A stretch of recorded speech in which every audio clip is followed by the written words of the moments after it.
always pick that for a movie pick in the future. But I have I like don't really want to 30 watch that, movies right so now. please don't. Like, Isn't it like 3 hours long? Isn't it super long? no, I don't think so. I That's think the I Whitey feel like it Bulger one. is. Yeah, I feel like it's pretty long. Yeah, they like closed down Revere Beach for like whatever. They're filming a movie right now. I think or filming something. I think right now at Fenway. I think it's The Walking Dead. Oh, they are. It is The Walking Dead. Why Yeah. are they filming that in Fenway? Is that where the I show don't is know. right now? It's in Boston. It might be the new one with like Michonne and Rick or I whatever. mean, that Like, would there's I thought like that that that was. would that would get me to at least watch that episode. I thought they were yeah, I in still won't watch it. DC for that one. I'm not watching it, but I don't think There's they something should they're be doing in fun. Boston for The Walking Dead. I don't know what it is, but It might be a new. They keep making spin-offs of The Walking Dead, so it could just be. I don't know who's watching that still, but because Be The Walking Dead.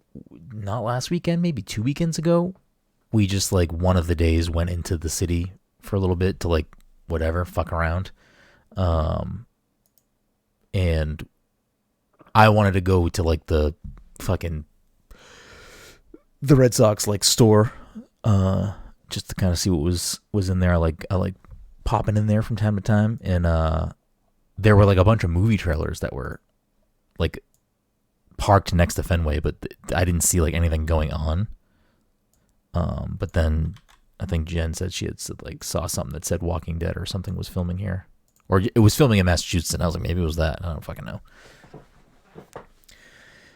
Anyways, welcome everyone to the Past Controller Podcast, a show where a couple of best friends talk about the latest in video games and nerd culture. Sometimes we have guests, sometimes we talk about The Walking Dead too much. Either way, we have a new episode for you each and every week. As always, I'm your host, Brenden Groom, and joining me on this lovely Friday evening is the anime senpai himself, Mr. Michael Desir. Mike, how are you tonight? You know. Okay. Also joining us, of course, is the Fortnite father himself, Todd Gary. Shit's getting scary. Todd, how you doing? oh, shit, I'm alive. I'm good. And rounding us out, of course, is the Disney daddy himself, Dominic 40. Dom, how are you doing? I hear. We got a great show for you tonight. We're going to talk about a few games. We're going to talk about PAX East coming up next week. And before we do that, a couple of quick housekeeping things. The PTC Movie Club pick for March, I forgot what month it was, for March is Dom's pick, and it is Is it Poor Thing or Poor Things with an S? I don't remember. Poor things. Poor Things. With an S, yeah. With an S. We're going to talk about Poor Things at the end of the month, so if you want to listen to us chat about the Emma Stone Oscar-winning movie, Poor Things, you can watch that, and we'll talk about it at the end of the month. There could potentially be a week delay on that episode just because we will be at PAX East next week, so that might throw a hiccup into the recording schedule. So we'll see. But either way, we'll have that for you at the end of the month or at the beginning of April. So if you want to hear us chat about that, make sure you watch that movie if you haven't. A couple other quick housekeeping things. Actually, I guess I'll push the rest of the housekeeping, which are panels and stuff, because we're going to talk about PAX East in this episode. So if you are planning to come to PAX East this upcoming week, or if you are, whether you're a veteran or first time going to PAX East, we're going to talk about some tips and tricks and, things to prepare yourself for what I think is always a good time. So before we get to that though, what's everyone been playing? Anything on your side of the world, Mike, or you've just been status quo with some Fortnite and some anime on the side? Yeah, same old shit. And I truly don't really play Fortnite unless you guys are like, hey, let's play Fortnite. So if we haven't played, then I haven't played. Oh, sorry, I meant to say Overwatch. Overwatch. Oh, How's yeah. Total Mayhem been treating you? Did you buy any Cowboy Bebop skins? $25 a skin. It is. What are they doing? I have been trying to say this to other people that I feel like Overwatch's purchases in the shop, their cosmetics, are way overpriced. And someone did like a price comparison with Fortnite to me, and I was like, I don't think those are the same value. I think you get a lot more other things because it's $25 for just the skin, correct? I think so. Yeah, like if you're spending that much on something in Fortnite, I feel like it's usually like a skin pack or like a skin plus an emote and like a back bling or something. So I feel like you get a little bit more out of it. I mean, it's all garbage. But it's all garbage. But at least in Fortnite, it's third person, so I can at least see myself from the back when I'm running around. that's true. Yeah, right. I mean, at least Exactly. in Fortnite, we're all playing that game. Yeah. Also true. So if you spend a $25 skin for Total Mayhem, like none of us are ever going to see it. Plus, do you still not change your skins, or is that just a Reaper thing? That was just a Reaper thing, but they added a feature recently. I don't know. I'm not gonna say recently. They added a feature which I like, is that it's sort of like Fortnite, where you can favorite certain skins and then you can do a random of your favorites. Oh, like on a per match basis, not like every time you respawn or something. Yeah, on a per match basis. Okay. So like for Reaper, I forget if I marked anything as favorite, but I think I have any character that I use, I have it set to do random from favorites. Okay. I might not have chosen any favorites for Reaper, so that would go through all of his skins. But I don't play as Reaper that much anymore, so like it doesn't matter. Yeah. Who's your go-to these days? I mean, if I'm playing, He's playing Total Mayhem. He's playing Zarya. Is it still Zarya? Is it Junkrat? No, I don't. I use Junkrat, I use Moira, and I use Orisa. I'll use Zarya sometimes if I think I'm dealing with a troublesome diva or something like that. Total Mayhem is like not roll lock either, right? Like everyone can just not pick. Roll lock. Can you double up on heroes or no? Can double up on heroes, but I will run into matches where they're basically running goats, and there's really nothing you can do about that. Listen, yeah, Mike, I'm happy you're doing you. You're enjoying yourself. You're dipping your feet into the chaos and just wading around in those waters. Mm-hmm. It's a good time. What about you, Todd? Wild. Anything new over in Toddland? I bought Immortals of Abram for $8, the digital edition. Just by chance, I saw it up there. It's a game. It's not good. I'll probably play it and beat it. I mean, I'm not having a horrible time. There are so many games that you need to play and finish, and you're playing that for some reason. It's because it's just like it's like mindless. Like I'm like just zoning out during story. They won't even let you skip story parts. I would just probably be done with this game at this point if you could just skip the story parts. But it's funny because what's the other game that Bethesda made that's kind of like this game, but like it was Ghostwire Tokyo. That game does the style of combat so much fucking better. And this game is this like arcadey version of that. And it's fine. It's whatever. I'm just like, I got it for $8, so I mean I can't really complain. But it's it's a game, and I'm fucking banging out fucking the festival on Fortnite. And let me just tell you, I've probably put about 6 hours into that, and I'm only about four spots through the pass. I got like 8 more or 6 more, and it's going very slow. And I just want my Lady Gaga skin. I don't know. I mean, I don't do the festival pass, so I don't know how. I don't know if it's actually that slow or if you're just bad at doing the missions. I have no idea. I'm doing every mission. I'm doing like everything. I'm only doing missions. Like I'm only playing it to do missions, and it's still moving slow. It's rough. Do either of you have the festival pass? I have it. I have the festival pass. Is it also slow moving for you? I don't know, because like I really only played it. I made a distinct effort to play it the last day of the last season's battle pass because I was trying to just do stuff to get levels. Does it automatically unlock the skin for the person in it, or no? When you buy it, or do you have to? Because like I don't think I have Lady Gaga on my thing at all anywhere. Okay. Yeah. So I don't know if it's moving slowly, but I'm only maybe 3 tiers into it, I think. Yeah, and I don't know. I didn't do all the missions because at a certain point I was just tired. Can I use a guitar with that? I don't have a Rock Band guitar. See, I do. Like, I could just like fucking. I don't think it works that way yet. Oh, okay. I think they were still working on that.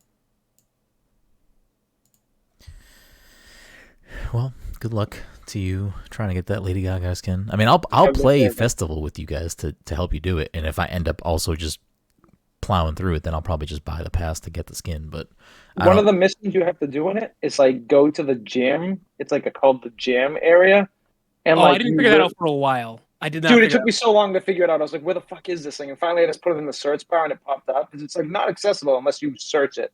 And like you just sit on stage for 5 minutes with each instrument and fucking that's how you get like the quest for each one. And I'm just like, so it was like 20 minutes of just sitting there, like, and I'm looking through my phone, waiting for these things to go through. I'm just like doing what we do inside a match. And I was like, oh, this is great.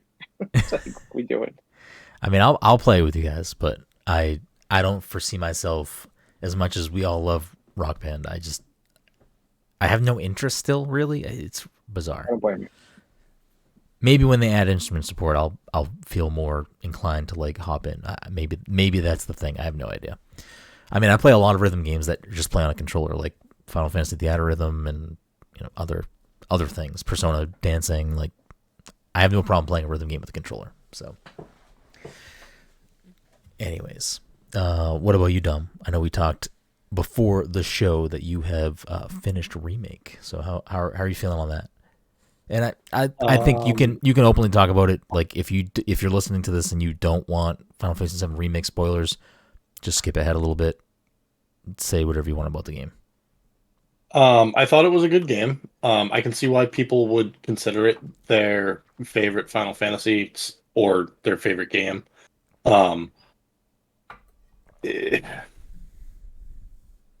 There's a lot of sorry, I'm just trying to check to see if the Lady Gaga skin was free with the thing. I don't know if they are with the festival pass. Like when you buy the special passes, like the I thought you like a skin, like the Shredder one, you get the skin and then you unlock the special skin. I thought they did it the same way with the festival pass, but it doesn't look like that. No, because for the weekend there was a separate skin in the shop. Same with Lady Gaga. Yeah. Well, that's what I was trying to remember is if the armored up skin was in the shop or if it was like the final tier. But it looks like it's a different skin. Final Fantasy VII Remake. Yeah, I enjoyed it. There were a lot of there's a lot of I don't know nonsense in it, I guess. Yeah. I like the climax of the game starts with a fucking motorcycle chase. Oh god, I forgot about that. Like, I don't like I don't understand why it like I get like for the story like you need to get them away from the Shinra building, but you could have just done that in a cutscene for me. Like I don't know why I had to play that. Like it just felt completely. I hated that mission at the beginning of the game when you go to the girl's house. I forget which girl it is, and then you. Do Oh no, mission. I love Jessie. I like going to Jessie's house. I like Jessie. I like going to her house, but like the motorcycle part after, I fucking hate. I doing that. I didn't mind doing it at the beginning because it was like, all right, like I'm learning about these characters, like whatever. But like. Literally, like end of the game, I get into chapter 18 and I'm on a motorcycle. I'm like, what are we doing? No, just you wait. Seriously, wait. But I agree with you. I feel like that game and Rebirth, to an extent, they like to take things and blow them up and make them much larger. And I know you haven't played the original game, but like. The original game is also like kind of wacky and silly, and like a lot of the stuff that's in Remake and Rebirth, it is just like expanded upon versions of what was in the original game. But yeah, I mean, the end of that game is long. The end of Rebirth is fucking long too. So aside from the motorcycle situation, how do you feel about the conclusion of that game? I thought it was well done. I like. Obviously, like you said, like I hadn't played the original, so I like kind of read into like, all right, like where did this game leave off versus like what happened in the original, just to kind of see like, because I could tell that they were like, it's obvious from playing the game, like they're telling a different story, like, the way the whispers were presented in that final chapter, I was like, all right, something different is happening here. I just don't know what the difference is. Yeah. And then they started doing like the flash scenes where it was like where like Tifa had like her cowboy hat on, and I was like, all right, I know this is a scene from the original game, like like a remastered scene from the original game. I just like, I obviously don't know what's happening in that cutscene, so like, I didn't know like, I don't know. The end of the game was like well done enough that like I just like read a little bit about like where this game would have left in the original game, I guess. It left me wanting to play more of the story. I'm glad that I played it while Rebirth is out, so that like I can continue the story and not have to like worry about it, I guess. Yeah. Sorry, I'm like trying to see. It's looking like the stream might have went down. Can you double check for me, Mike? Because it's showing me it's live, but then it's telling me it's reconnecting, so I don't actually know if it's live or not. Let's see. What do we have here? Oh, we're getting ads, but I think it says live, right? Yeah. Did you just drink some water? No. Then maybe. Dom's flipping off. Is Dom flipping off on the stream? No. I'm getting a black screen with a blue spinny wheel. Okay. But I'm waiting for this ad to finish to make sure it actually. The audio, unless something else happens, the audio will be fine. But this is maybe it's fixed. I don't know what that means for the Twitch stream. Might get split into two, but what the fuck is the internet? Yeah. So the other thing was like I could tell between like the whispers, and then like they show Zach, and like you can tell like he is like telling the player like something's different in my story too. Yeah. Because he like stands up and he's like, "That's everybody." Yeah. I was like, "Oh, he must have died in the original game." Do you know anything about the original game? No, but I know who Zach is. Okay. Do you know? But you don't even know Zach's like story though. He is from Crisis Core, right? Yes. The Crisis Core games. Yeah. I mean, I know. Like I know. Kind of what happens to him. Yeah. In the original story. Yeah, I mean, I don't. I think it's okay to say that yes, part of the end of that game is like Zach is dead. So what is going on? And I'll leave it at that. But yeah, I think for the most part, Remake sort of stays pretty close to the original game.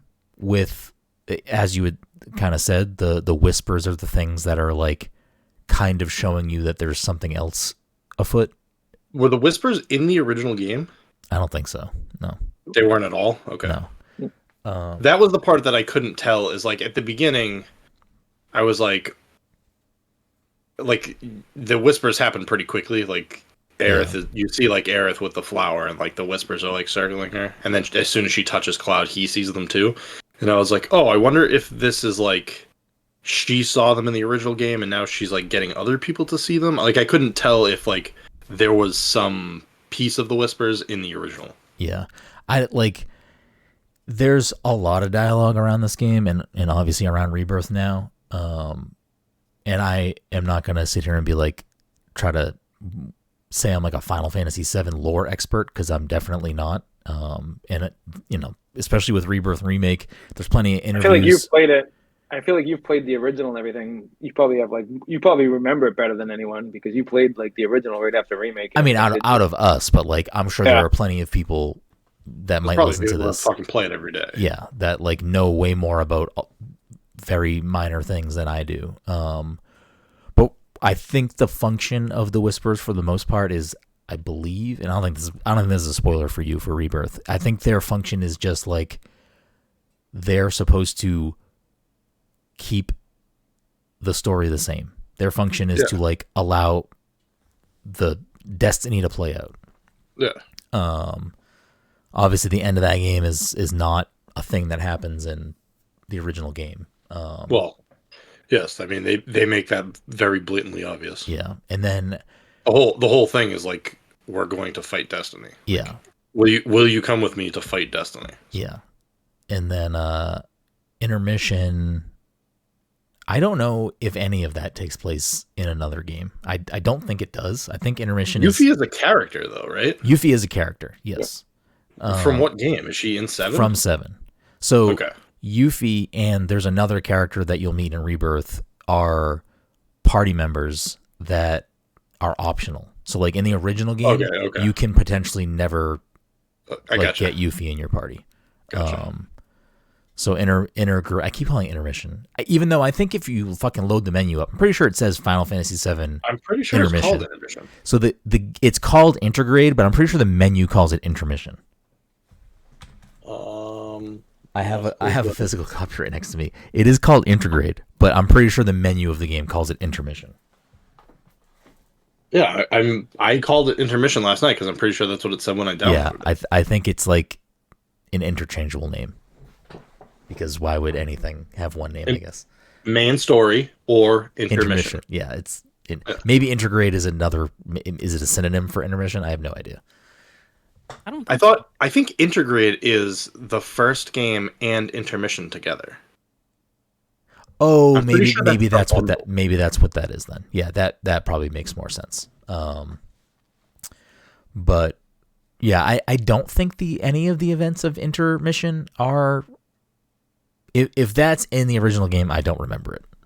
So I mean, I'm not that far into intermission, but I mean, it's obviously just taking place along the same timeline as 7. Yeah, this was their way to introduce Yuffie to the at one point I was like running through the city and I could hear Wedge in the background like talking to Biggs and Jesse. Yeah. So yeah, Wedge's demise is so funny.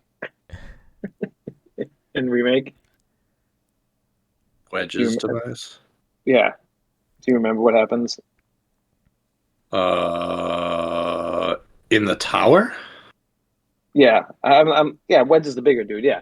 It doesn't like the whole like oh, sorry. I keep doing it backwards. Yes, Wedge is the bigger dude. Yeah, he picks up the cat and the whole thing just like falls on the whole thing as I'd see ya. It sucks that Mike's never going to play these games because I do think Mike would enjoy the story. I bought digital today just so that Mike would. I told Mike, I was like, I'm going to buy Rebirth digital just so you have the opportunity to play it. I know you never will, but. Are you sure you don't want that 19 inches of Sephiroth in your life, Mike? I don't think you'd like it. I think he would. I don't think you'd like the combat. Buy that. No, I think you would. Playing the game. Huh? What? But I'm just saying I do think you'd like the combat. Todd said no. I played the combat. I did You did the bombing mission. Yeah. Yeah. What'd you think? I didn't care for that combat. It takes time to grow on you. The PAX demo from a few years ago is like it throws you into the mix. What mission does it have you play? The bombing mission, like the beginning of the game. Oh. Yeah, I don't know. I think you'd play fucking Yakuza instead, Mike. Yakuza you'd love. Yakuza is the jam. And I think you'd like both. I think you'd like the brawler and you'd like the turn-based. I think you'd like them both. So, but we'll see what happens to me. Yeah, I'm excited that you're diving into intermission and potentially rebirth after. So you could probably finish. You could probably finish intermission this weekend. Like I'm pretty sure it's like 4 or 6 hours if you just mainline. I think it's 4 hours if you mainline it. That's what I was reading. The final boss is annoying, so keep that in mind. But yeah, I'm excited to see what you. Annoying or long? Both. My same gripe I have with all of our movie picks is Final Fantasy also is too long.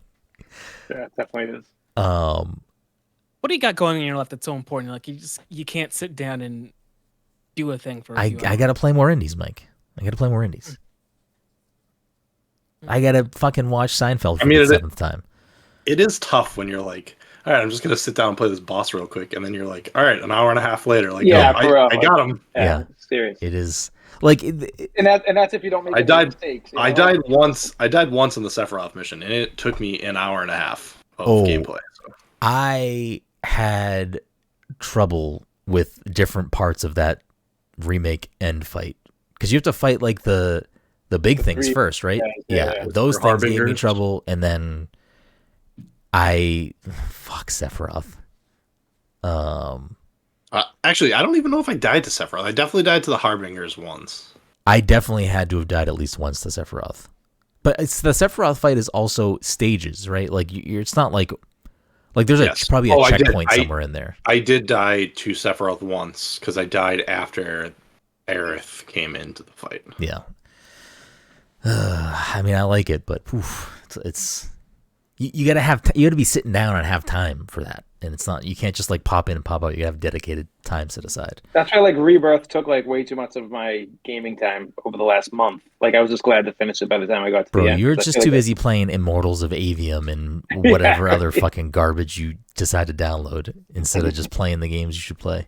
I'm excited to see in real time your journey with Rebirth, to see if you like it or not.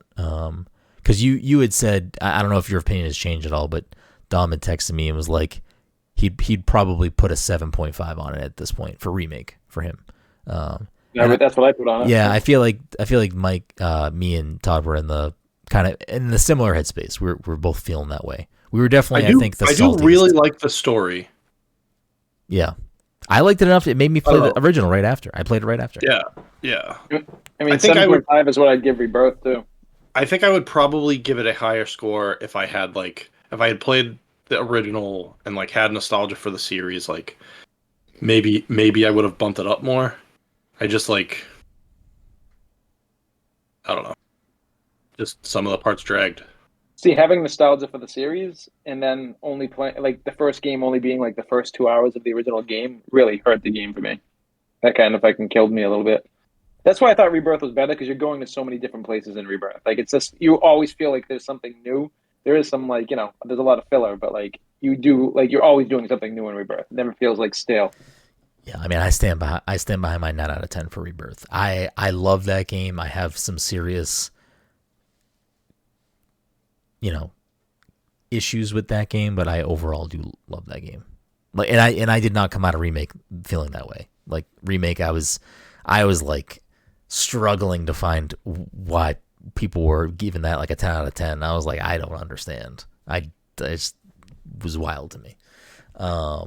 It looks gorgeous and the story is fantastic. Yeah. I don't love the combat system. I do. The combat system in Intergrade is better.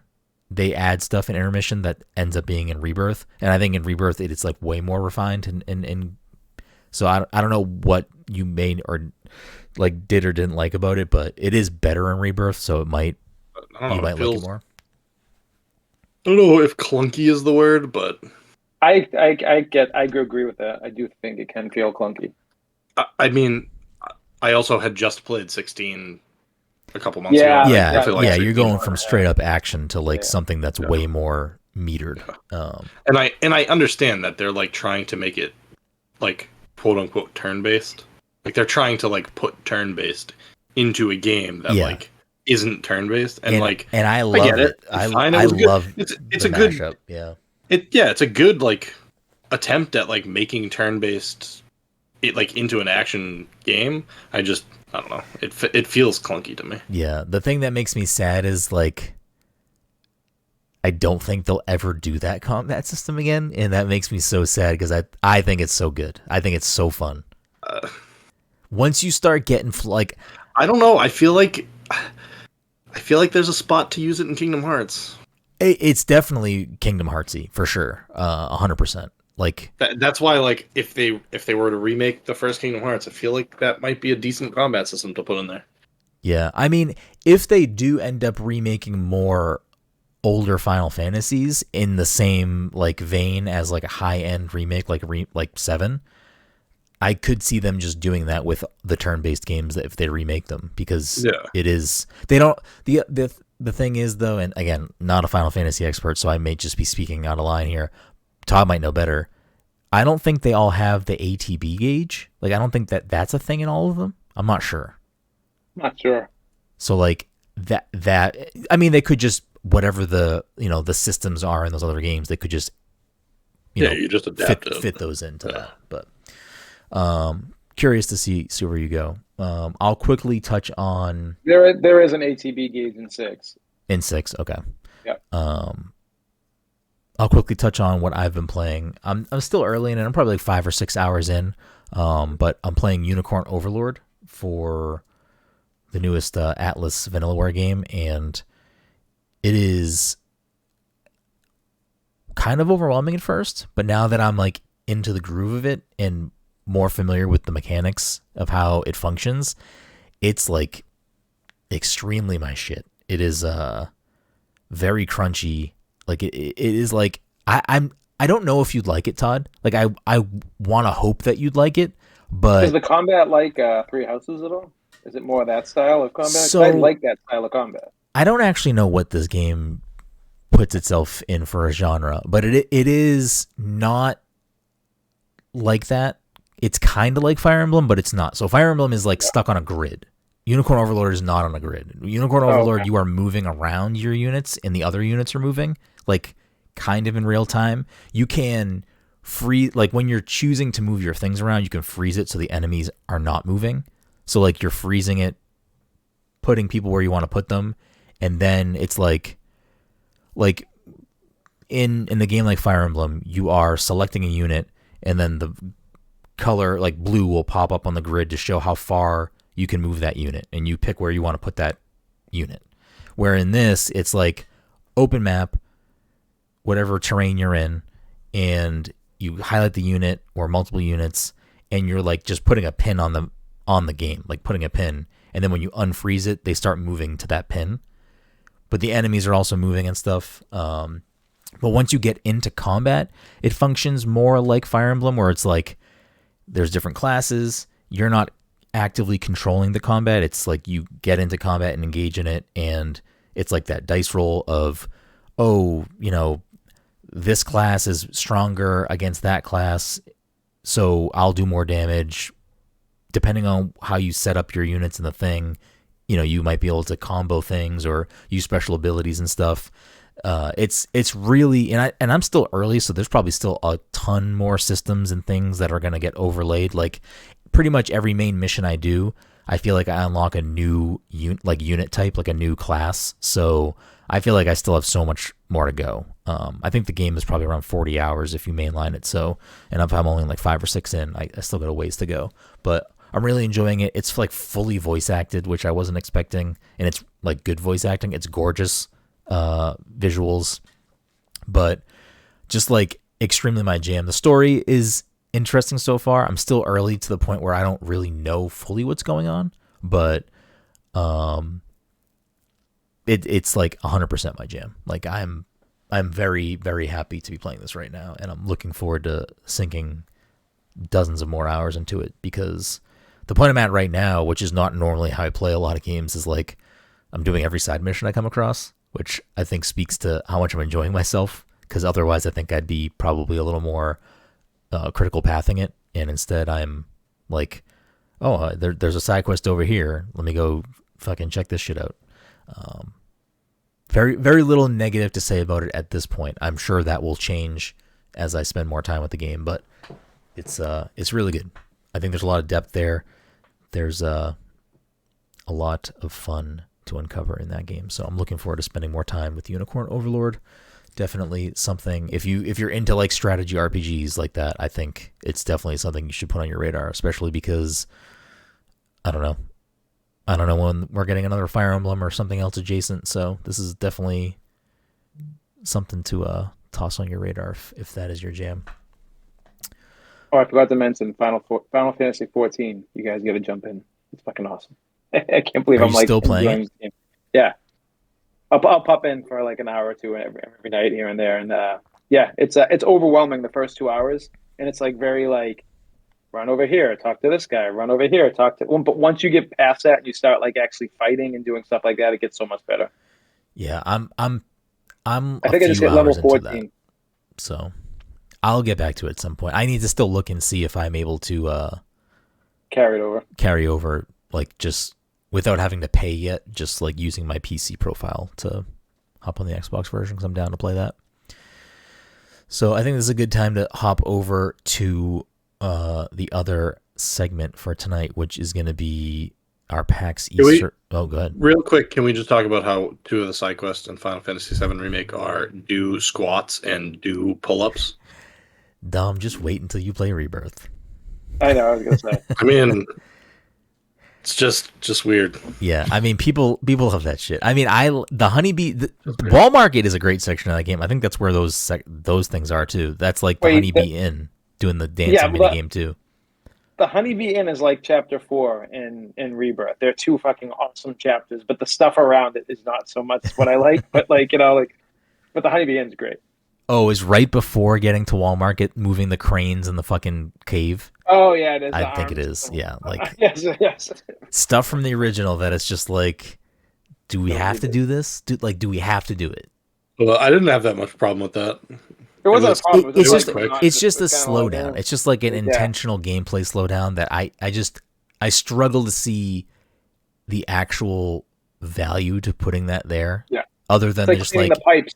Did you have to clean pipes at the end of the game or like unload there pipes? is you're in the sewer and you're like twisting fucking yes.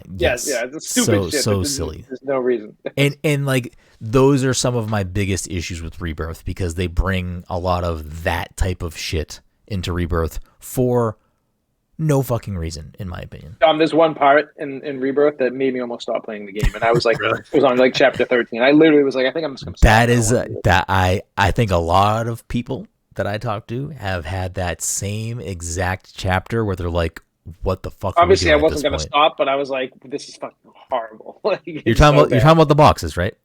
Yeah. Yes. I'm pretty sure everyone I have spoken to, many friends of the show, have also had that same like. Ugh. Okay, come on now. What are we doing? I remember texting you and I'm like, dude, I don't think I'm going to play anymore. I'm like, I need to get to the end of this game, but I was like, I don't think I'm going to finish. I literally was so frustrated with that point, and something stupid got. It goes on forever. I know, and I was playing it before the game came out, so like I could only talk to the few people I knew who were also playing it, and there was something in that section that I got stuck on, and I'm like, I don't know what to do right now. Oh, yeah. So I had to join a Discord call, and I was like. Threw my stream up and I was like, hey, what the fuck am I missing here? Like, what is the thing? And it was like the silliest thing that I overlooked, but it's just like I was so done with that portion of the game that I was like checked out. I'm like, I can't. But right after that, then it's like it picks right back up, but it's just oh my God. So I think this is a good point for us to switch over to talk about PAX East 2024, which is coming up super quick. Somehow, some might say too quick. It's going to be. We're recording today on the 15th of March, and it is going to run from the 21st to the 24th at the Boston Convention Center. And as I said at the top of the show, if this is your first time coming, or you're a veteran and you're listening to this, I think there are a lot of things maybe that you are overlooking, and we're like, oh, thanks for the reminder. And then I think, just some other things that we can offer as locals who, are familiar with the area and familiar with, going to PAX East since, I don't know, 2012, Mike? How fucking long have we been going to PAX East? That number sounds about right. 2011, 2012, that. Jeez. When did it start? I don't think we were going from the beginning. Were we going from the beginning? This has come up before, and I'm still not sure because, I feel like it existed maybe before. I knew I was caught off guard by it because I was going to a different convention at the time, and I saw that it was occurring. I'm like, oh, I should go to this, so I did. But that might have been its first year. That might have been the year before. 2010 was the first year. I don't know if I went in 2010. Yeah, I don't know about 2010. I know I went 2011 because that was an odd year because that was the year that I went and I won an iPad and I was like, Brenden, you need to come down here. I don't even know if I said you need to come down here. I just said no. Hey, I'm pretty sure I was. been here. I don't know if I was there when you won the iPad. No, you won the iPad from the Plants vs Zombies eating you, right? I was there. Yes. You were no. What happened was I won it, and then I text you. I'm like, hey, I don't know what's going on here, but I just won an iPad. And you're like, all right, I'm getting my car. I'm coming down there. Oh yeah, you're right. Actually, that is how that shook out. I don't know, wild. So, I don't know. I mean, off the top, just general things to. I mean, make lists and like make multiple lists. Maybe this is just like old man at this point saying this, but like Check them twice. make lists, because you are gonna, especially if you're traveling here, you're gonna forget to pack stuff. I just drop that R like crazy. I never do that. It's like, you're gonna forget to fucking, gotta get to Dunkin'. Yeah, while you're here, you gotta hit up Dunkin'.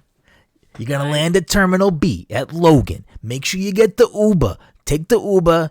Don't go to East Boston. Anyways,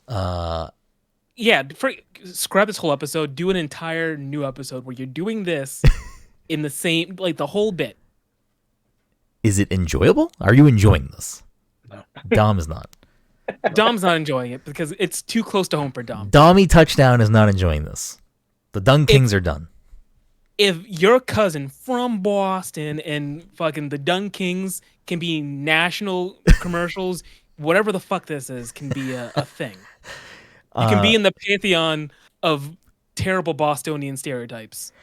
I mean, I feel like at some point we should try to get something like that, right? Like we should get a thing. Like right? Yeah, unrelated. Oh, I'm sorry. I'm just unrelated to this.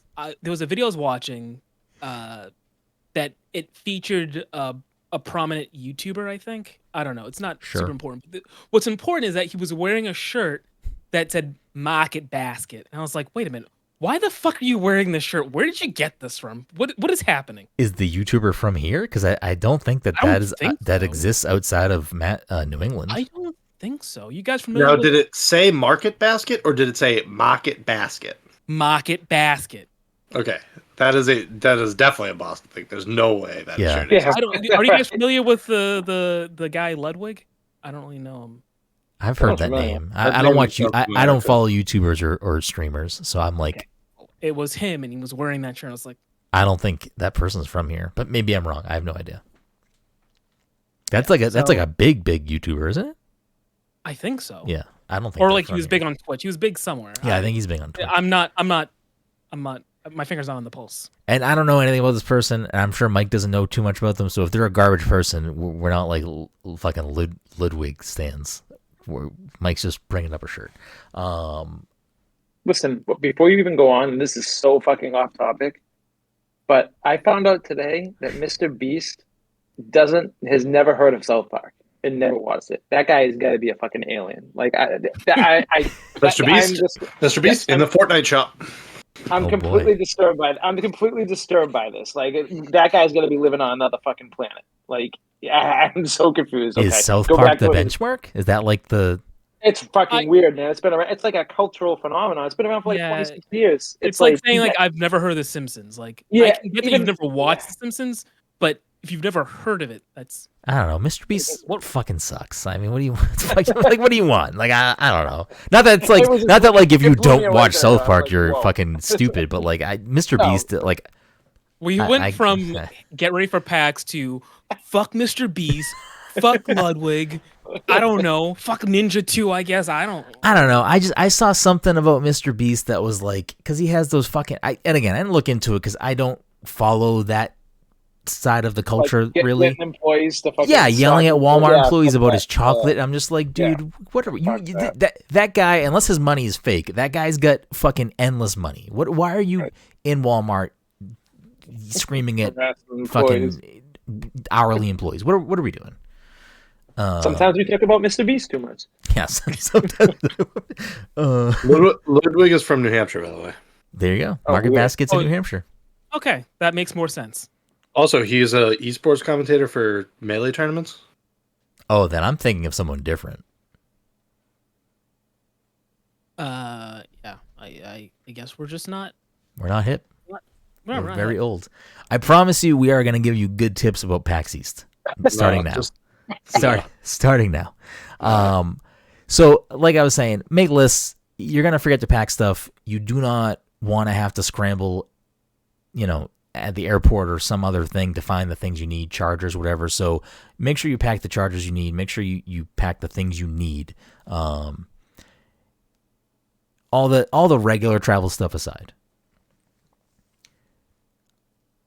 If you have the time, which if you are planning to travel here and it's not for work, I would imagine that you are excited, and I would imagine that you have time.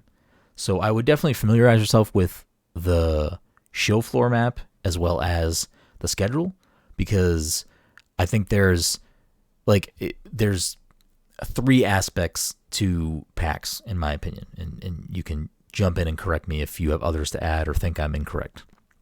There's the show floor, which is going to be, all the exhibitors that are there showing their games and whatnot. There's going to be panels, which are going to be taking place throughout the week, or Thursday through Sunday, all around the convention center. Different times of the day, different topics. Look at that schedule. I'm sure there'll be tons of things in there that appeal to you, and start to carve out your time that way if there are things that look interesting to you. And with the panels, you can always leave if it ends up not being something you want to watch. You're not locked into that hour. You can always leave.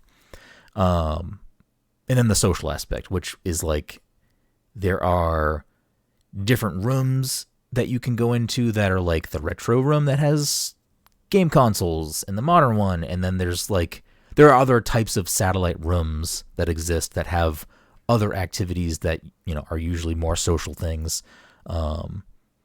So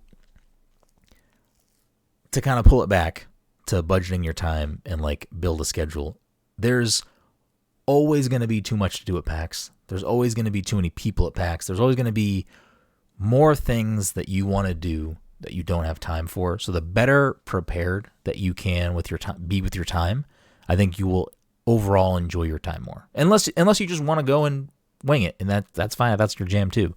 But I think you don't have to like at 10 o'clock I'm going to be here, and at 10:37 I'm going to be like, you don't have to be that regimented. But I think you should definitely look for things that interest you and budget your time appropriately for those things. Within all of that, making time for, eating, taking breaks to go outside, whatever it may be. Going to dispensaries. Yeah, going to the dispensaries. Are there dispensaries nearby? I have no idea.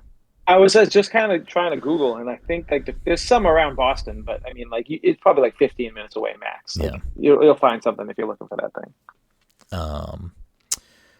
But there's always going to be a lot of stuff to do. I will say that both for panels and definitely stuff on the show floor, for the more popular things, there are going to be lines, so you should absolutely factor that in. If there are things that you really want to make sure you see or panels you want to make sure you go to, I would 100% make sure that you allocate the appropriate amount of time for that, because panels can max out, so you don't want to potentially not be able to get into a panel if there's something you really want to make sure you see. And then the same thing with on the show floor. Certain things might not have a line, certain things might move very quickly, but sometimes certain things are going to have, long wait times. So I would definitely factor that in, kind of scope things out. So you're not just spending all time. I mean, you're going to wait for stuff. That's the reality, but you can budget your time so you're not missing things that you absolutely want to see. What any other like PAX specific things anyone wants to throw out there? Any tips or tricks? Back in the day, I'd say bring a 3DS. You can still do that. I'm sure plenty of people still will, but like that part of the culture is kind of faded, which always makes me sad. Maybe we can bring it back. That will be the true sign of our influence if we can bring it back. I mean, friend of the program, Xeon from Nintendo Life, I don't know if they're still doing it this year, but last year they did a whole year-long like try to resurrect the Street Pass community and brought their 3DS like everywhere they went, including PAX last year. That's how I met Xeon in person for the first time. We were talking. He was talking to just people that we were hanging out with about other things, but also about Street Pass. And then we started talking about how good Street Pass was, and that's when I learned about their quest for Street Pass. To bring it all back. Oh, so you can't see it. Is your light flashing? Do you have Street Passes right now? I don't think so. But can you see Yeah. like right here? This is where like my screen's all fucked up. Is that a PAX tip? PAX? That's a PAX tip. Okay. Don't fuck up your screen. Don't fuck up your screen. Are you bringing your 3DS mic? Are you trying to Street Pass it up? I mean, I might. Oh, is it fucked up in the other corner too? This whole thing is just dying, huh? Mm-hmm. Oh well. apparently I bought Backyard Sports last year.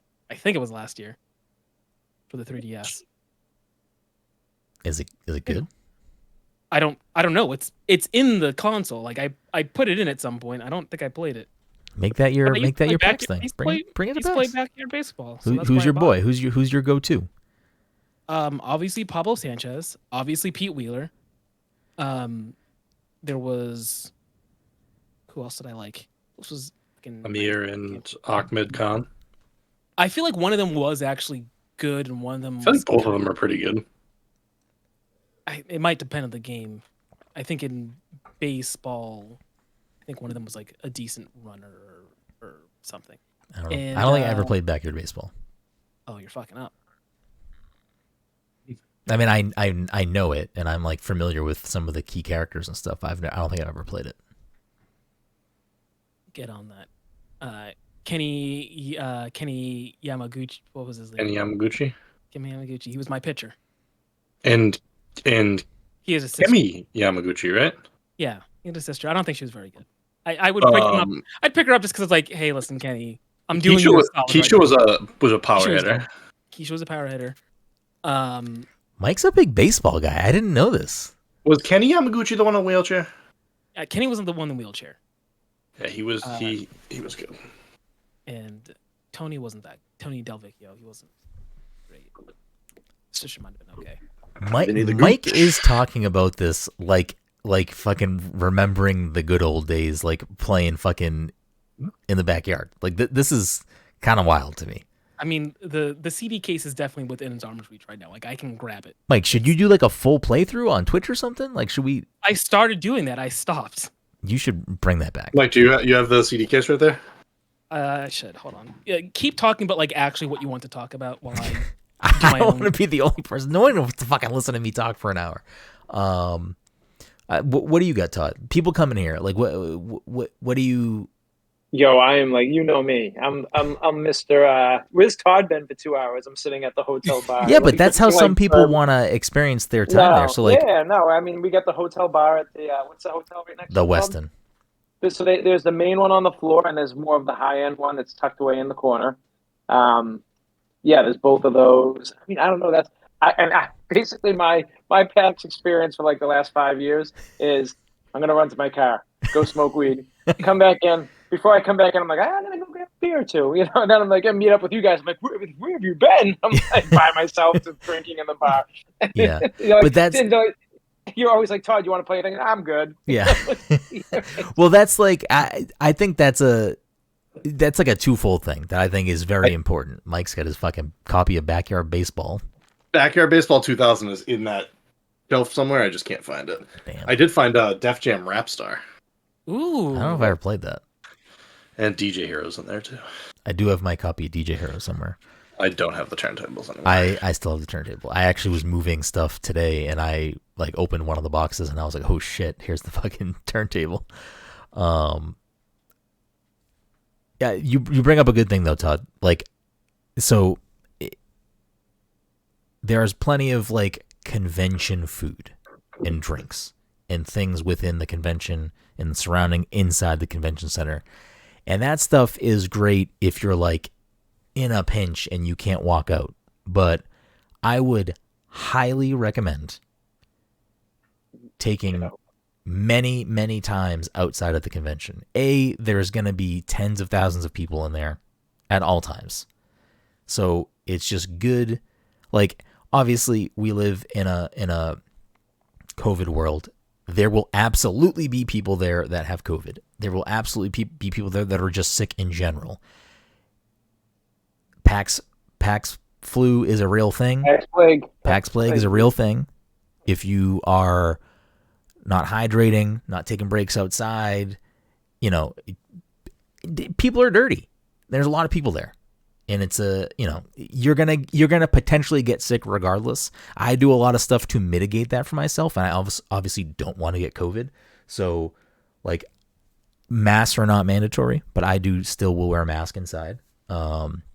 I take a lot of other vitamins and supplements to give myself, extra immunity protection.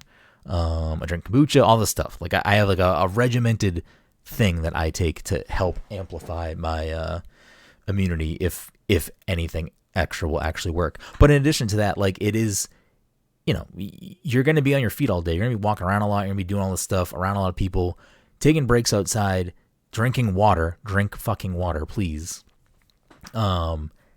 Stay clean. If you go to the bathroom, wash your hands, take a shower in the morning. All these things, like common sense, but like do these things. But to get back to the other point, which is take breaks outside for just your own reset, but also there's so much better food and drink and coffee that are within walking distance. You're going to be in South Boston. You're going to be in the Seaport. There are plenty of good restaurants, good bars, good coffee shops that aren't Dunkin' Donuts or Starbucks. But there's plenty of Dunkin' Donuts. There are plenty of Dunkin' Donuts. And there's a Starbucks. There's plenty of Starbucks. There's a Starbucks in the Westin lobby, so there's one right there. That one's a nightmare, though. It is a very high traffic thing. So like, I'm not saying go out and roam Boston unless that's what you want to do. Do that up too. But there's plenty of stuff to eat and do and experience right outside the convention center, or deeper out if you want to explore more. Chinatown's not far. The North End's not far. Faneuil Hall's not far. So there are like things within walking distance. Plenty of things within Uber distance. Take those moments to eat elsewhere. Drink elsewhere. Is it in the Seaport? It's in the Seaport, yeah. Yeah, because the Seaport's like so much crazier now too. Like there's so much more to do. Yeah, there's so much more in the Seaport now. Yeah. So many more restaurants, like everything. There's just like tons of good shit around there now. Like there's a lot of stuff there. If you're staying in the area, I'm sure your hotel is surrounded by a lot of things. So, open up Google Maps, take a quick look around what your hotel's going to be. Look at that section, look up the Boston Convention and Exposition, the BCEC, Exhibition Center. I keep saying exhibition. Look up that on Google Maps. You'll see there's tons of things. There's a Shake Shack not far away. Like, there you go. You want not super expensive burgers that aren't fast food. There's a Shake Shack in walking distance. There's plenty of, anything from low to high, all within walking distance. Absolutely take time outside of the convention center for yourself.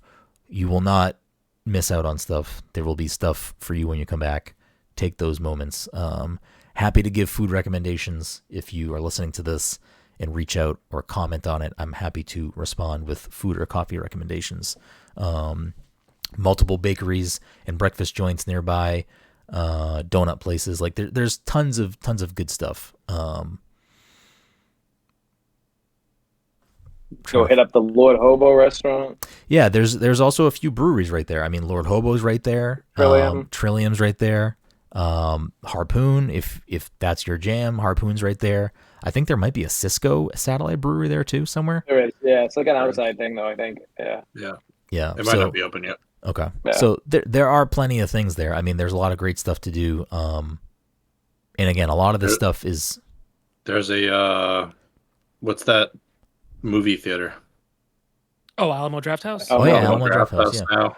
Yeah. So if you want to go see a movie, go for it. There's karaoke places that are not far from there. There's indoor mini golf. There are tons of activities to do. There's King's Bowl if you want to go bowling. Like there's tons of things to do. Plenty of places to eat and drink. So I would absolutely recommend take time away from the convention center, reset yourself, and if you do go out, make sure you fucking are nice to your waiters and bartenders and fucking tip them well. I think that goes without saying, but you're a tourist. They're dealing with a lot of tourism during a heavily, visited convention for this event for PAX East. So, make sure you take care of the people that are taking care of you. Other two tidbits, I think, especially if you're newer or you just want to try to be more organized, you can download the PAX app, which I think is now called PAX Nav, N-A-V. And that will give you on your phone, you'll be able to look at the schedule, so you can look at panels. I think you can build favorite things or whatever, so you'd be able to kind of keep track of certain things you want to see or do. It gives you the access to the map, so you can see the show floor and the other conference rooms around the convention. So it makes it easier to navigate. If you've been to PAX West before and you haven't been to East, one of the good things about East compared to West is that it's all in one building, so you don't have to like go between hotels and different areas. You're just kind of everything's in one spot. I think PAX last year was also like this week or the week before. It was around this exact. It was in March. So usually, and this is like the closest non-convention food you can have. I forgot to bring this up. There's if you're facing the convention center, on the left side of the convention center, there's a place called the Lawn on D. It's on D Street. It's a lawn. Not really. It's fake grass area. Maybe it's real grass. I don't actually know. No, it's turf. I think it's turf.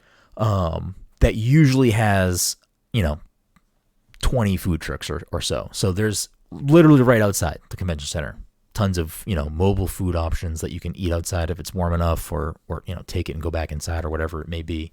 But plenty of things to just, there you go. You get probably food that's much better than what's in the convention center for the same price or relatively similar. Those are like I would say like my biggest tip is I'm sure if you're listening to this, you are traveling not for the first time. Maybe you are. I don't know. Maybe, who's to say? I don't fucking know. But I think it's important to take time to recuperate throughout the day. Take time outside. I think those are like two of the more important things. I think it's very easy to get like tunnel vision and be like, oh, there's so much going on. I want to be in here at all times and see all these things and blah, blah, blah, wait, do all this stuff. You got to take those times. If you're a day pass person and you're coming in for one day, then yeah, make the most of it. Still take some breaks, but like, if you're not coming for the whole weekend, I get it if you want to spend as much time inside as you want, but I'm trying to think what else at this point to.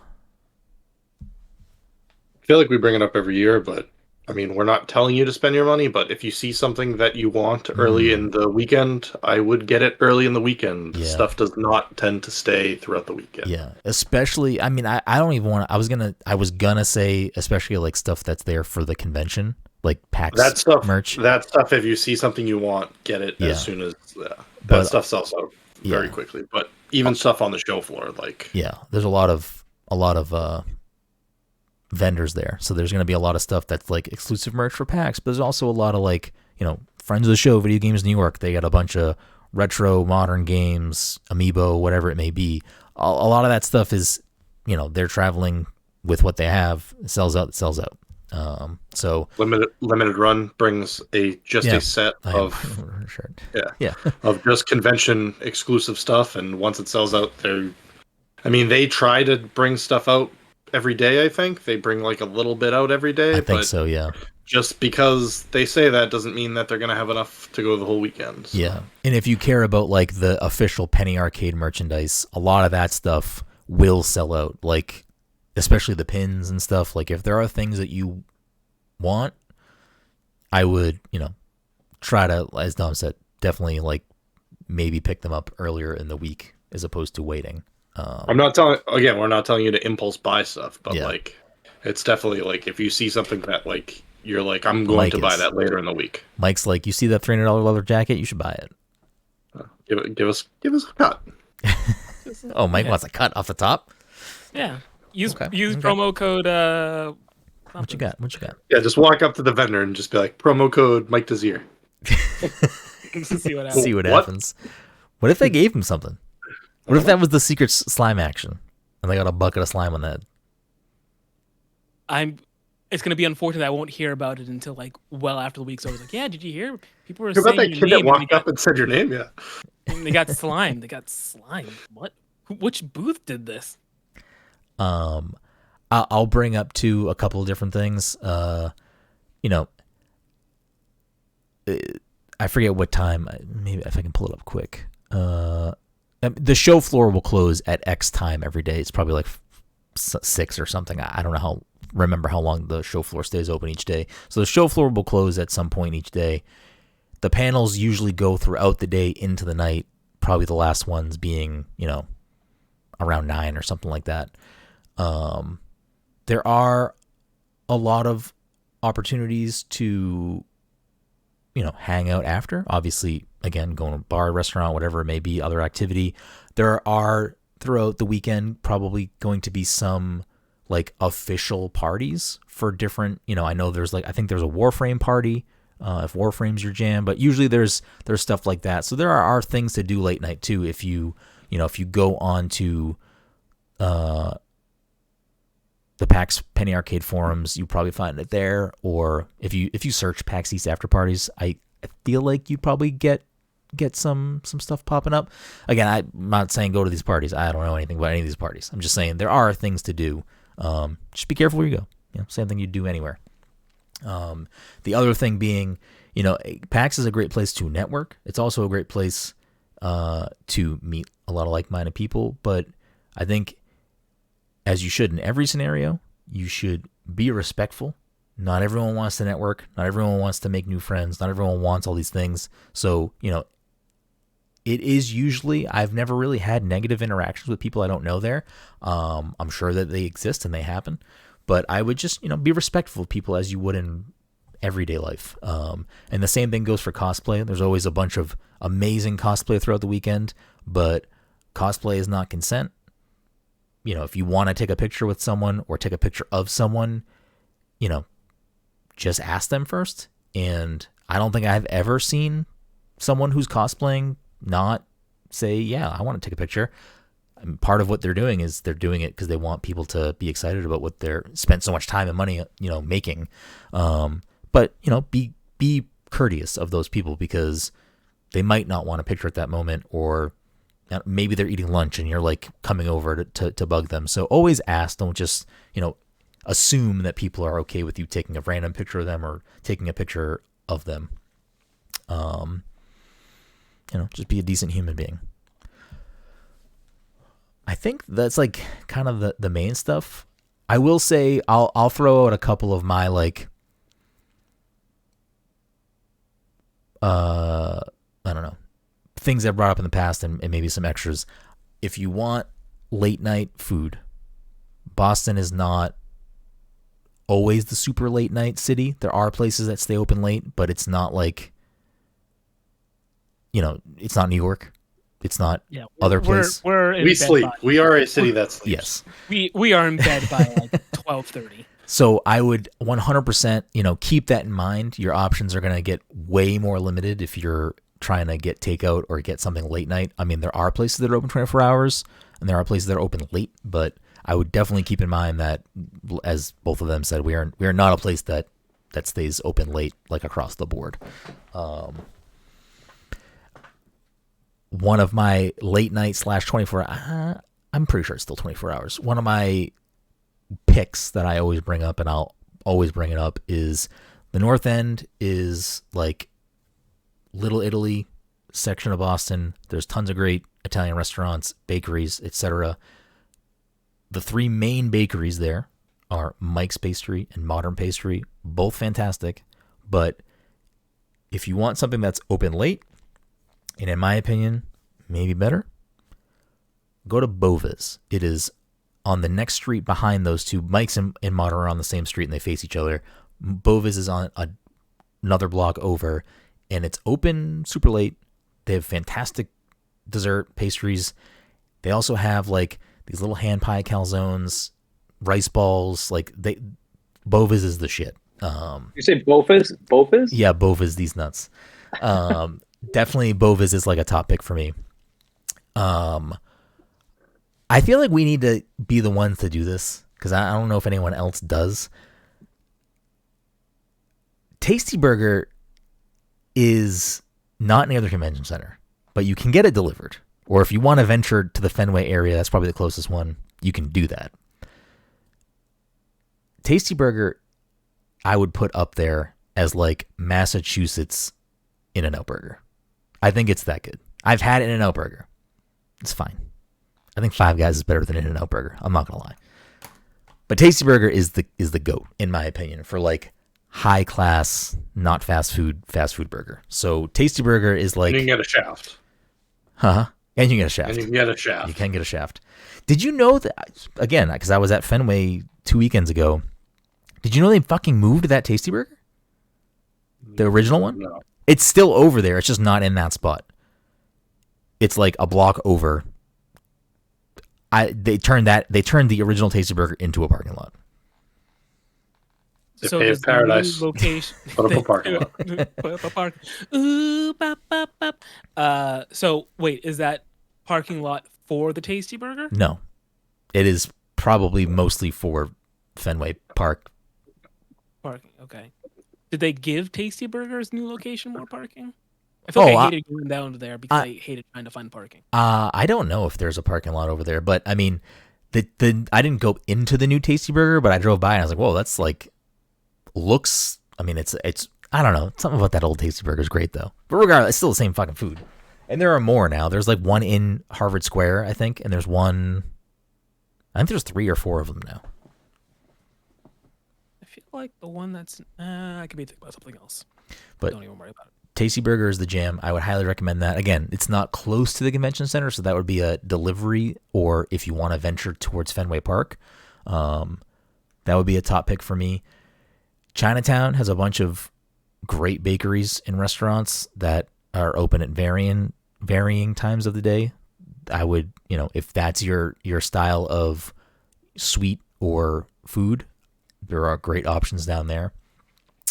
Closer to the convention center, I mean, there's a Shake Shack there, which I don't love Shake Shack, but I mean, I don't really eat fast food, so I'd eat Shake Shack. If I wanted something not super expensive that was a little quicker. But there's a lot of good stuff down by the convention center. There's a Tot bakery or Tate. I don't know if you say Tot or Tate, but that's a bakery that's close by. That's pretty good.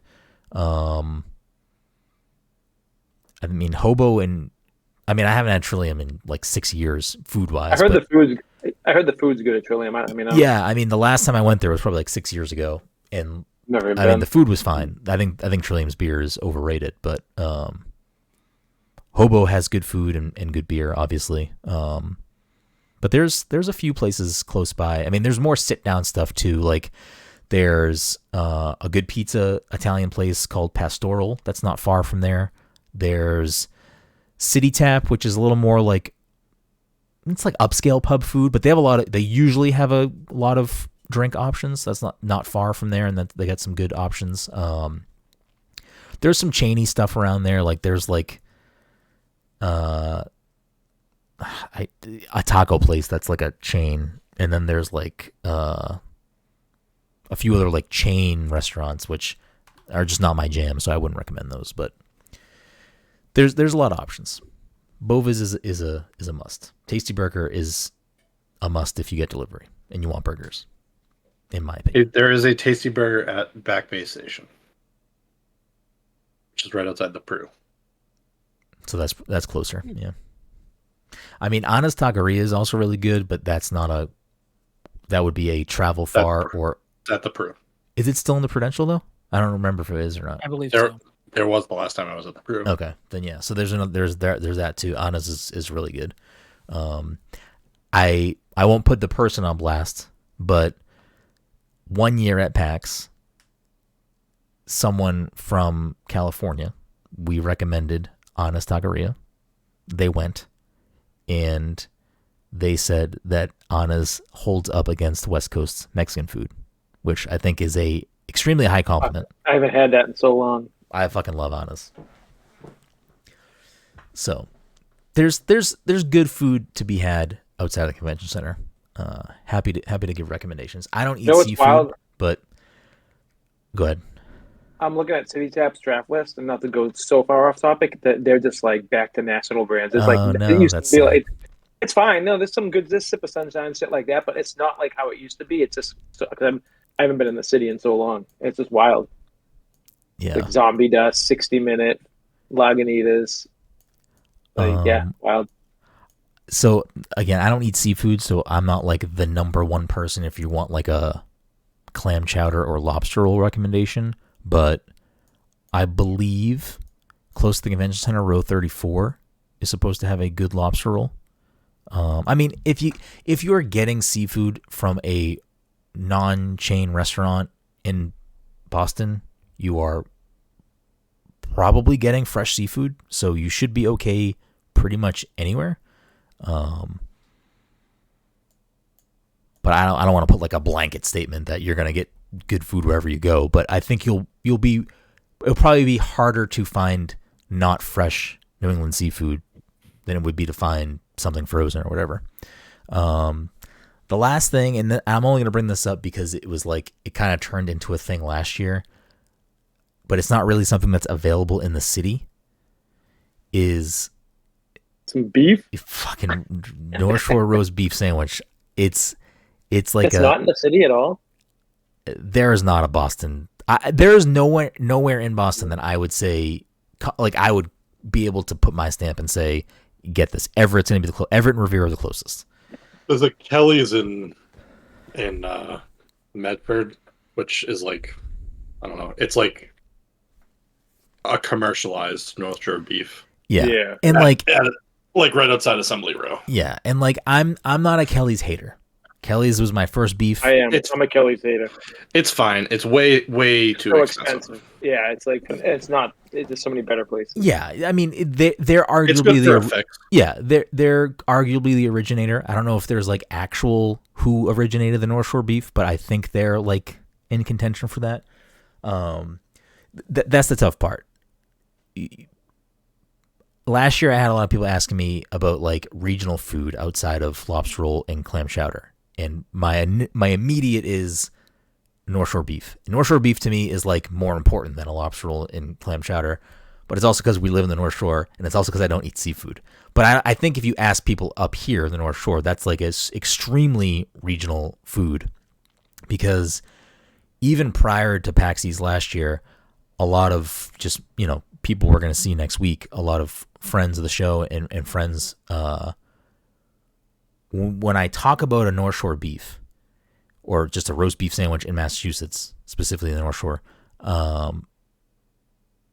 most people's in their head, a roast beef sandwich is Arby's.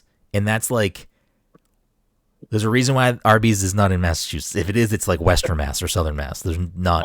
Auburn is the closest. I don't even know where that is. There anymore. I don't think it's there anymore. I think was I was at the last time I checked. Oh, I mean, the last time I was in Solomon Pond Mall, which I guess is Marlboro and not. Yeah, no. There's one in Auburn. There's like standalone in Auburn. I believe. Where it's is that? Outside the Auburn Mall. Is that west? Where is that? It is closer than Marlboro. No, it's just further than Marlboro, I guess. Yeah, but like even down by you can't really get a beef near you, right? No, there's nothing. Like I said, there's nothing. Yeah, Auburn is the closest. I like. Oh, you mean like a North Shore beef? Yeah. Not really. I don't know. There might be like a sandwich shop that I can probably get one that's like similar. But it's not it wouldn't be the same probably, right? Not really. Yeah. So like we don't need to go down that whole hole, but like a lot of people that I talked to like didn't know what the fuck I was saying. So I made a point last year, say like, all right, we'll pick a night and we will get beefs. And initially the plan was going to be, I was going to drive to Mike's in Everett because I think Mike's is a very good beef. And it's not far from the city. Solid. Right across the street from the casino. It is also right across the street from the casino. So there's a casino not far if that's your jam and you want to go to Encore. It is a Hollywood. It is a like Las Vegas casino. I've never been to Encore, but it is a Las Vegas casino. Yeah, it's a Wynn casino. Yeah.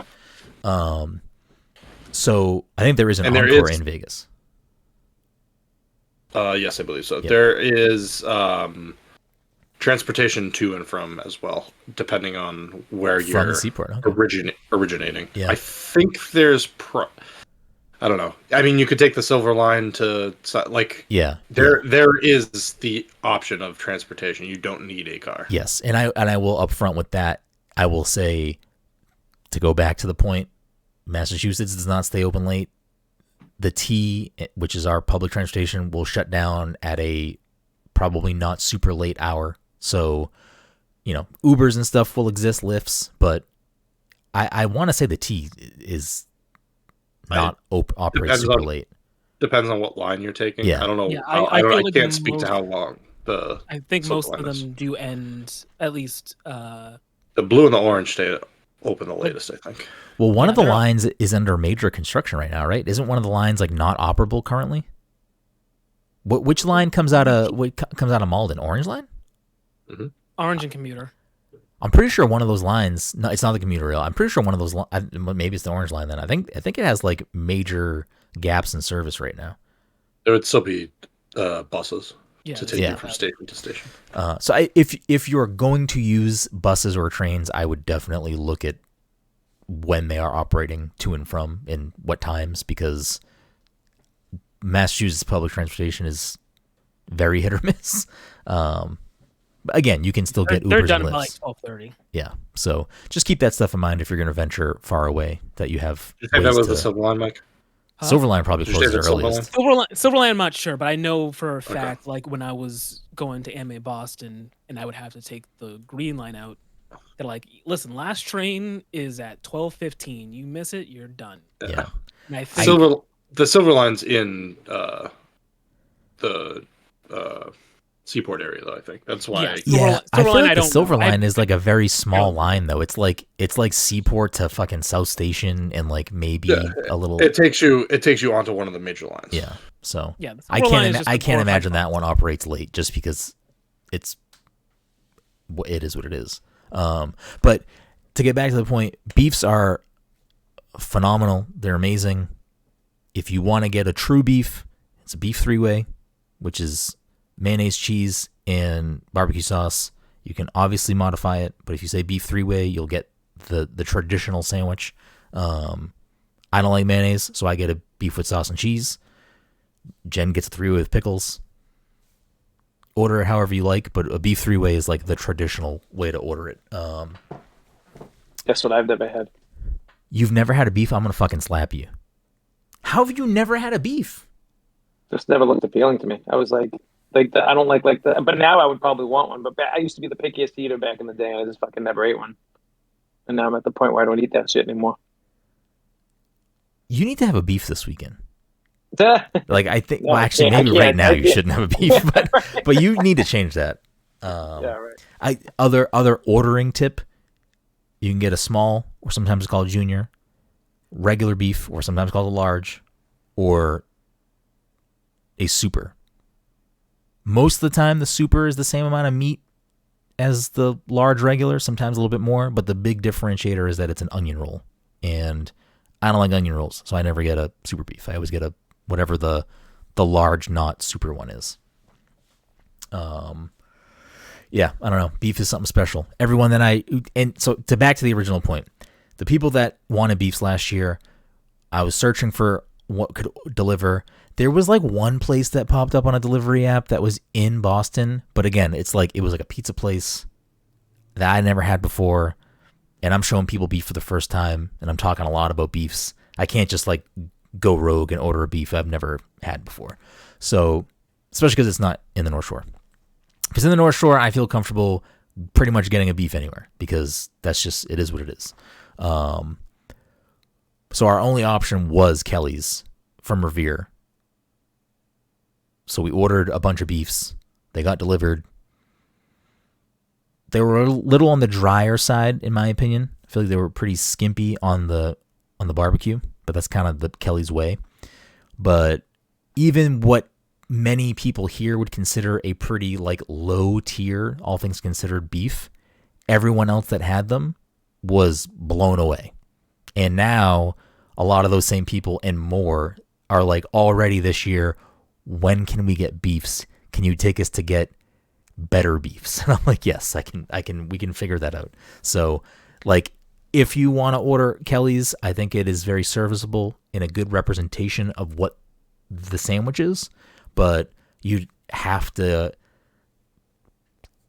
I struggle to even say talk to a local, because you have to really talk to someone from the North Shore to really understand what a beef is, because I won't put the person on blast, but someone that used to work with us, Todd, for one of the breweries, I was on a work with, this was years ago, I was on a work with them, and he's like, oh, you want to get some lunch? And I was like, yeah, what are you feeling? He's like, I don't know, you want to just pick like a sub plate or something? Like, yeah. I was like, you want to get a beef? And he was like, what do you mean? I'm like, the fuck do you mean? What do you mean? Because he grew up like just north of the Cape, so somewhere in the South Shore. And I like had to explain to him what the fuck a beef was, and he had no idea. And I don't know how widespread that is, but Do you know what a bar pie is? Yeah, I mean, I'm fat, so like I know what food is. That's like the big thing down here. Yeah, I like bar pies. I feel like they're kind of divisive. I don't think it's my favorite pie, but I'll eat a bar pie. Yeah. But yeah, I don't know. A beef is good. Can you get a bar pie in the city? Probably not. Maybe. No, probably not. But I think that's a good place to end it. I don't know. If you're traveling here, I'm sure if you're listening to this podcast, you've probably been to a convention before, whether it's PAX or another one. Just be a good fucking person. Did you say Kelly's was available to order? At least it was last year. We got it from Revere. I just looked to see, and it was you can do it DoorDash. Yeah, that's what we did last year. We got Kelly's because it was the only thing. But maybe there are more options now. But it is 9:30, and you cannot order it already. Yeah. So the weekend will be a little bit different, but not that different. So, but beef. If you're willing to take the trek to a beef place, like we both said, the closest non-Kelly's is probably Mike's in Everett. So, that's kind of a trek to get a beef. Go to Nick's.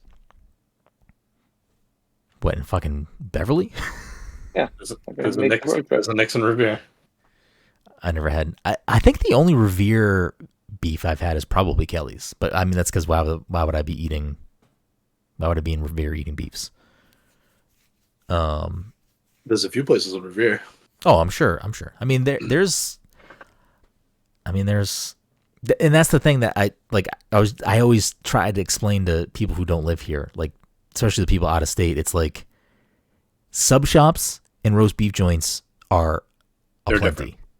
And they're different. Well, they are different, but like they're like, I remember this person. I will say their name. I remember we were having this conversation one time. This was prior to last year's PAX, and Cam was like, we were trying to talk about like subs and then roast beef sandwiches, and I think I might have said something like, "Oh man, sometimes I just fucking like love a good sub, like a buffalo chicken sub, or like whatever, like a good sub." And he kept saying like, "What do you mean? Like Subway or fucking some other chain?" And I was like, "No, I mean like a sub, like just like a sub place, like insert name sub or insert name pizza, like just a regular joint." And that is like not a common thing in other parts of the country to just like be able to, I'm going to get fucking Sammy's today or fucking whatever. Like that's just not a normal thing. And to a lot of people, like sub places are fucking Subway. And that was like or a Jimmy John's or something. And that was like a real like whiplash moment for me of, wow, that's kind of wild.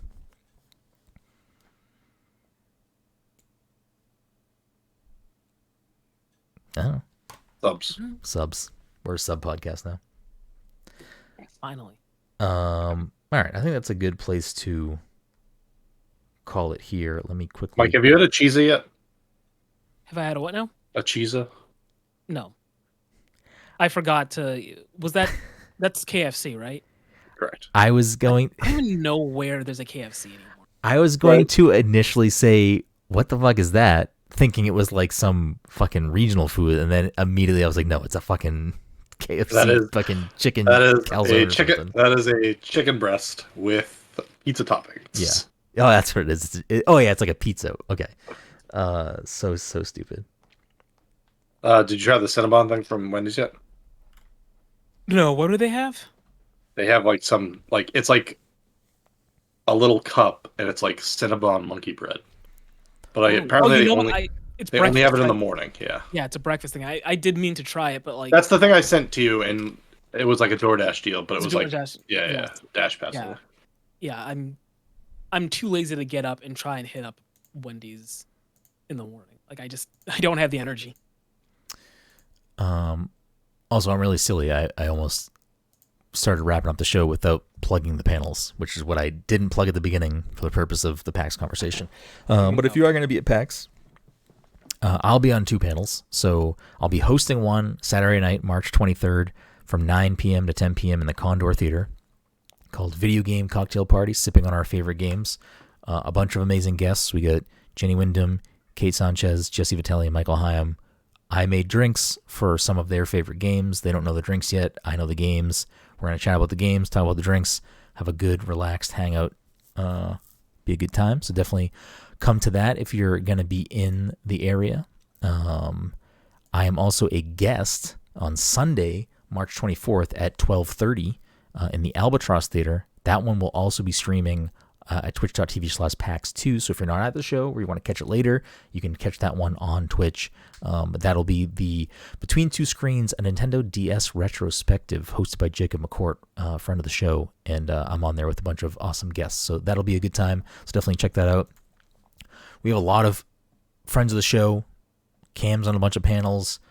You know, Jesse, a bunch of people that you know from this show or know from elsewhere, all either have panels or on panels, and plenty of other people outside of that. So definitely familiarize yourself with the schedule. One that I will shout out that's not one of our panels, because it is happening again, and it was very fun last time. This is being hosted by friends of the show, Eric Van Allen and Kenneth Shepard. This is Video Game Tinder, which is exactly what it sounds like. It is Eric has made Tinder profiles for different video game characters, and the panel is going to, together without knowing in advance who the cards, like who these characters are gonna talk and swipe left and right and have a good time, and it's pretty chaotic, and it's a wonderful time. So definitely add that one to your list if you want. That one is Friday at 9 p.m. in the Bumblebee Theater. I think Animals That Fly are on the top floor. Yes.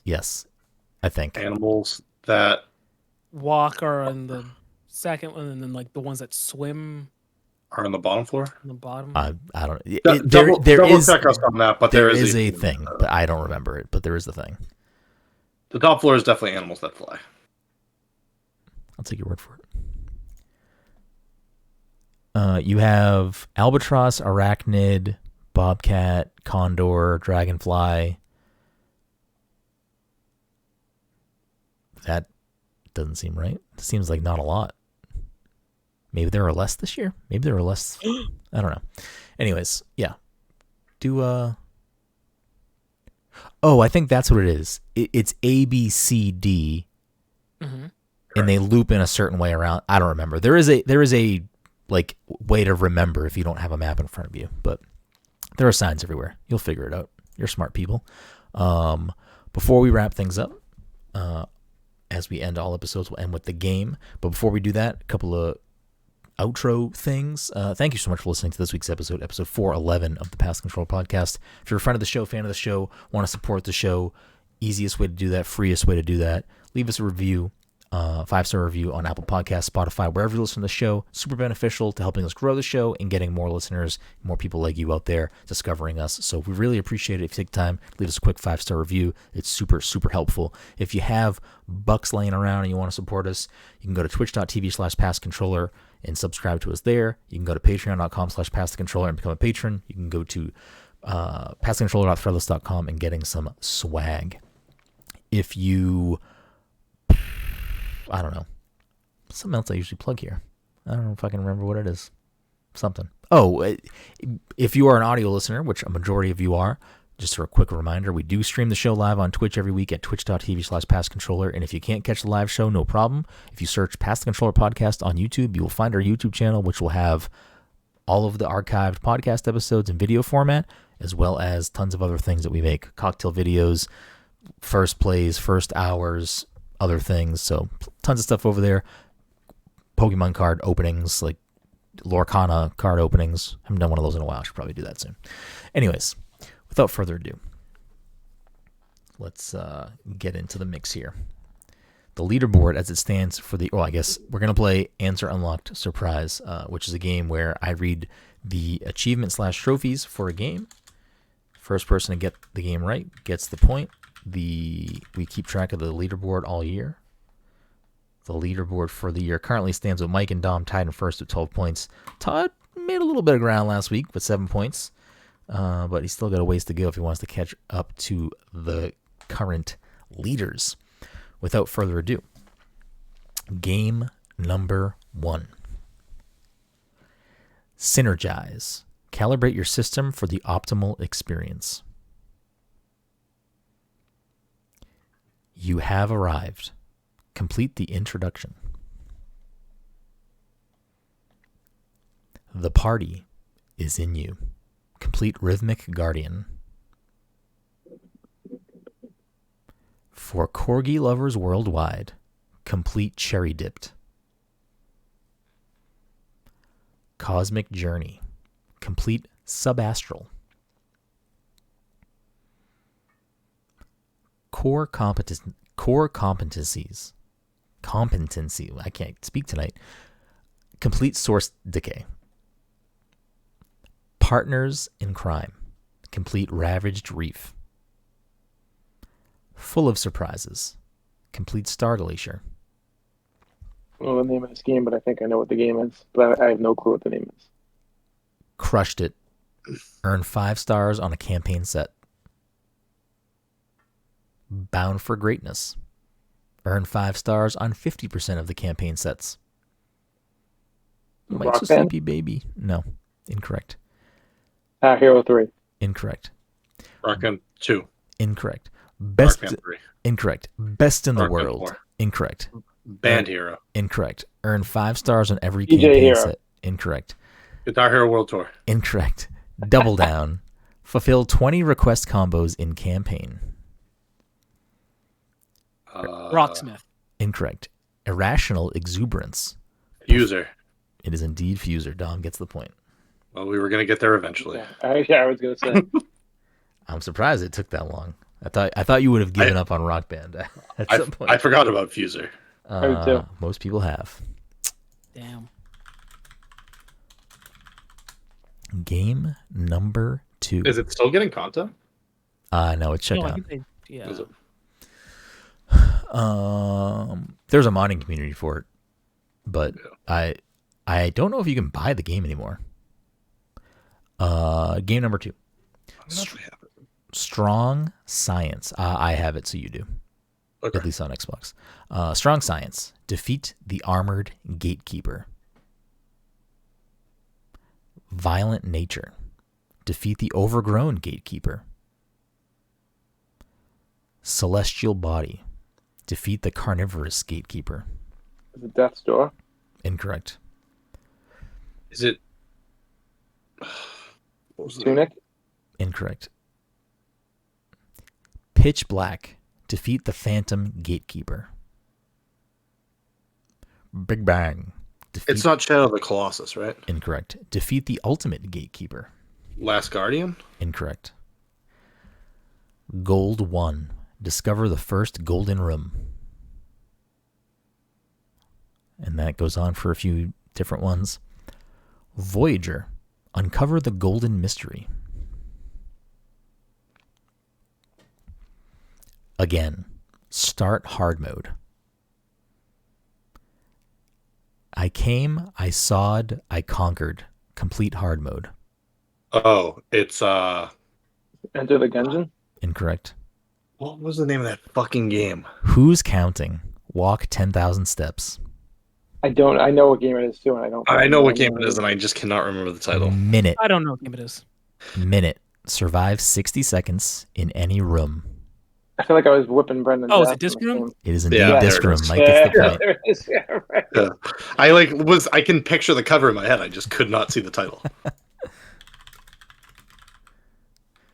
All right. Game number 3. Like how I legitimately had no idea what game you were talking about until We you said both knew which game it was and just couldn't come up with the title. Game number 3. Is it going to be a split, or is someone going to pull ahead and take the lead? I almost just said the name of the game. I'm going to skip that one for now. Shopping spree. Unlock 10 cosmetic items from the store. Snowflake. Equip your first cosmetic item. Bargain bucket. Equip an uncommon or better piece. Blank, blank, blank, blank, blank, blank piece. We're going to skip a couple of these. We'll come back to them. Catwalk model. Equip your first legendary customization item. 1 to watch.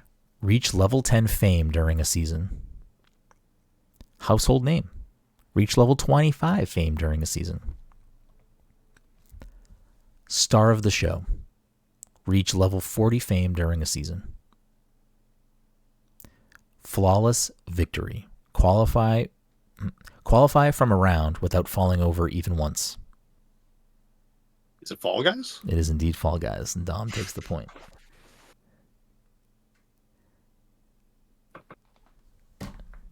The through line I'm glad you said fall, because I was getting stuck there for a second.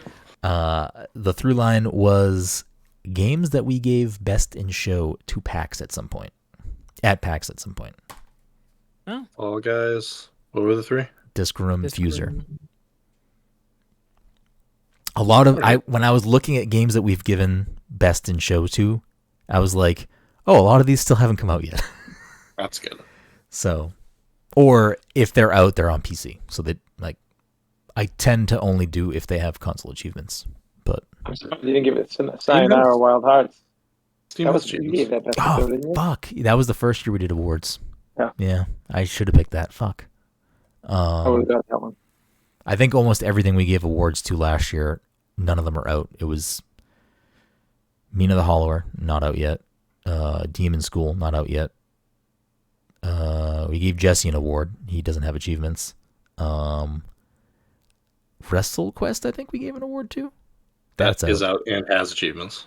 I don't know what the achievements Slay are. the Spire. I don't know if Slay the Spire is on console, so I don't know if it has achievements. It has. It is. Yeah. Wait, it Yeah, is? it's on console. Oh, I forgot that. Yeah.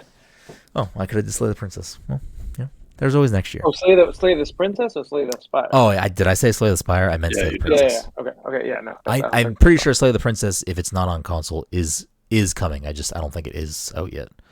Must have been one more game we gave an award to though, and I can't remember last year. I don't know. Anyways, was it YOLO? Did you give it YOLO? whatever that game? What was that game? That with the hands that you had to like swing and it was from Devolver. No, something ho. Heave ho. Heave ho. Heave ho. Yeah. Todd, that was a long time ago. That was 2 years ago, I think. Yeah. No, heave ho. That was was 3 or 4. before COVID. That was like Was it? yes, heave ho was probably like 2019. I think it was the one before COVID or during COVID. It was probably 2019. Heave ho release date YOLO is 2019. So that means it was probably at PAX 2018. Unless it came out 2019 at the end of the year. Anyways, thank you so much for listening to this week's episode. We'll see you next time. If you're at PAX and you see us, say hello, come to the panels, and we'll see you next time.